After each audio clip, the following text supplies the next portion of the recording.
Hello, is Dan and Billy there, please? This is he. Is Dan in? Yes, this is Danon. Danon. It's, yeah, or sorry, Danon. It's Sergeant Nimo's Regina Police Service. You had left a message yesterday on my phone. Was that your phone? I guess so, yes. Yeah, watch commander phone. I'm just I'm on watch commander right now. And I understand you mentioned a bunch of police officers and things, and that you were wanted to make a complaint. Actually, yeah. Um, I was going for. I don't even know where to start. Hold on, there's somebody talking really loud in the You know background. what? I listened to your message. You kind of explained it pretty good on there as to what happened. And you have more than if you feel you want to make a complaint. There are many ways that you can go about that. Yes, I know. The Public Complaint Commission. Yeah, yeah. Yep, yep. So, like you say, you can you can do it online. Just start the formal process online. You can attend the front desk. There's multiple ways. But as for that, is he going to be reprimanded in any way? Because he did. He threw my license back at me and I didn't get it back. I don't know where it is. He did that in front of the supervisor. And I just want to know if he's going to get internally reprimanded for anything, or do I have to do the proper course, and or is it Well, like you say, no, we'll definitely speak to him regarding it. like he gave me he gave me the finger. I listened to your message, and I've already spoke to most of the police that were out there, and yeah, like I said, and if the fact that you can't find your license is quite alarming. But again, if you can, I know that you can get it. Hopefully, contact SGI. Yeah. I'm already on that. Yeah. Awesome. Okay. No, I'll definitely speak to him and tell him that's not behaviors that we can condone. No. Especially, like I say, when he's trying to explain the ticket to you, that he needs to prevent that ticket to you and give your driver's license back. Right? So what I'm like I'm disputing the ticket. So Yep. I'm going to get him in court and I'm going to get him on the stand. Absolutely. So Yep. like five not even. If that's given, you could absolutely have the option to go to court and dispute it for sure. So 5 minutes before he turned his lights on in his cruiser to pull me over, he had another native, some more natives pulled over. The driver of that vehicle didn't have a valid driver's license, I guess. And because I offered to help him to get his car home, and that's a retaliatory stop. It's well within the officer's discretion to tell me, hey, you have a light bulb burnt out, and it wasn't one of my brake lights. Both of my brake lights did work and my signal lights did work. It was a third light on top. And yes, I do know that in Saskatchewan on the roads, you do need that. But he didn't even take the time to tell me what was going on. What it was is like, trucks pull trailers, right? Mm-hmm. And all it was just a button, man. My brakes all worked, all lights worked. And I just had to take the trailer button, and then it takes the third light off of the trailer and it puts it back on the truck, and that's all it was. My lights all work, man.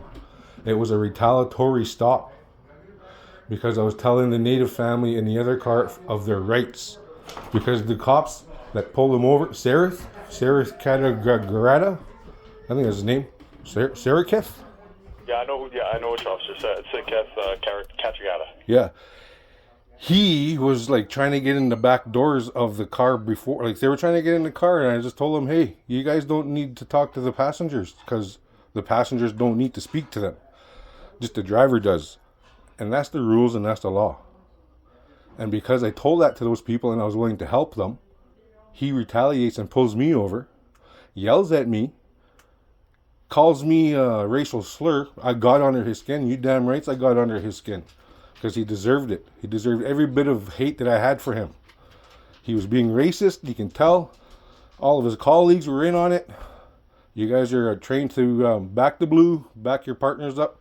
If anything goes wrong, you guys are, even though you could be breaking the law or violating somebody's charter rights and freedoms, you guys are trained to back each other up no matter what. Officer safety is not the public's concern.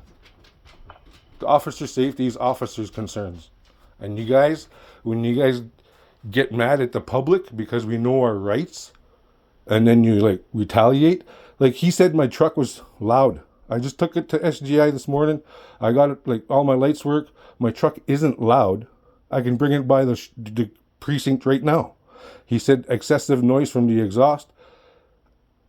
And like he's retaliating. This is all retaliatory. I just want to let you know that, and I'm going to bring it up in court. Yeah, no, like I said, and that's why we have that I guess that right to contest tickets, and we'll leave it for then. And then as far as Oh, and one more thing. One more thing. Spark? One more thing.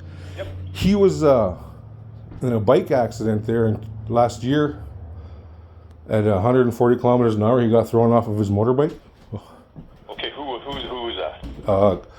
Saketh Katragadda. Okay.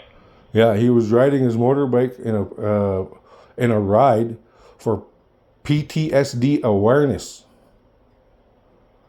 He's got an award for PTSD awareness. And if he didn't realize that I was going through some PTSD because of his bad behavior, he needs to be retrained in de-escalation.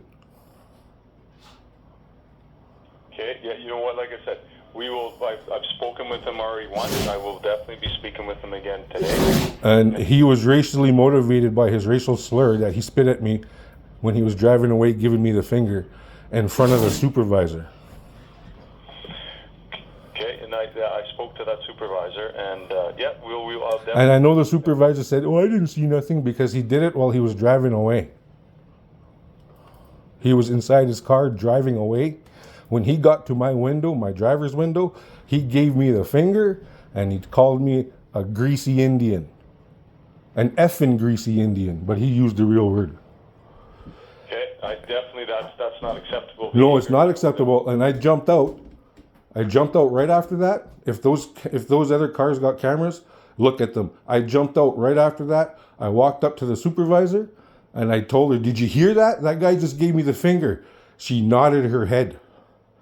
The other cop asked me, "Are you threatening me?" And I asked them for their business cards. I asked them all for their business cards and they wouldn't give them to me. Yeah, as long as they have to produce a badge number, but not everybody carries business cards. Sometimes they're not available to everybody. Okay, well, let me tell you something. When that happens... Yeah, as long as everybody provides it, we have to provide our badge numbers. But when that happens, when the member of the public is asking who's policing them, we have every single right under the Canadian Charter of Rights and Freedoms to know who is policing us. Correct. And then we provide our badge numbers, and I know that some provide names, some don't, but I think we have to provide our badge numbers. Okay, now when I called down to get the names for the badge numbers, badge number 5514 would not give me any information whatsoever. Yeah, we can't give that over. That you have to, if you want any type of information in regards to an incident, you have to do what's called FOIP, Freedom of Information and Privacy Act. So No, we don't have to. The members of the public can just call down to their local police station, and under the Canadian Charter of Rights and Freedoms Acts, we are allowed to know who is policing us. That's our rights, and you guys are violating those rights every time you deny every single one of us.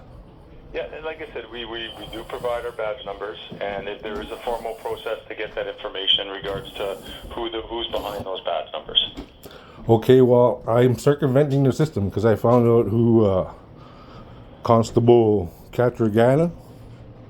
I found out his real name and everything without going through those channels. So. Mm-hmm. Yeah, no, like I said, these are the information is out there, but there's just proper procedures to gain that information. But I will definitely be speaking with them again, and I appreciate your call. And yes, I'll be definitely going to see a lawyer, and I'll be definitely making complaints. You bet. You take care and have a great day. Yeah, you too. Bye.